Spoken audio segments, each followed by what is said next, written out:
നമുക്കിന്ന് കെണിയിലകപ്പെട്ട കായീച്ചകളെ കുഴിച്ചിടാൻ കേട്ടോ. അപ്പോൾ ഒരുപാട് വീരന്മാരുണ്ട്, കുറേ എണ്ണം ചാവാതെയും കിടപ്പുണ്ട്, ഒരുപാട് എണ്ണം ചത്തും കിടപ്പുണ്ട്. അപ്പോൾ അത് നമ്മൾ കുഴിച്ചിടണം.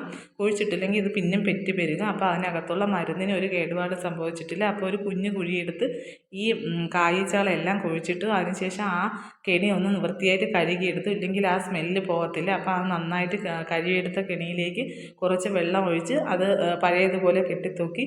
അപ്പോൾ നമുക്ക് സോപ്പ് വെള്ളമാണ് ഉപയോഗിക്കുന്നതെന്നുണ്ടെങ്കിൽ കായ്ച്ചാൽ അപ്പം തന്നെ ചാവും. അപ്പോൾ ഇപ്പം സോപ്പ് വെള്ളമൊന്നും എടുക്കാനുള്ളൊരു സമയമില്ല. കാരണം പെരുമഴ പെയ്തതിൻ്റെ ഇടയിലൊരു ചെറിയ മഴ പെയ്യാതിരുന്ന സമയത്താണ് വയലിലോട്ട് ഇറങ്ങിയത്. അപ്പോൾ നമ്മൾ കെണി പിന്നും സ്ഥാപിച്ചിട്ടുണ്ട് പുതിയത്.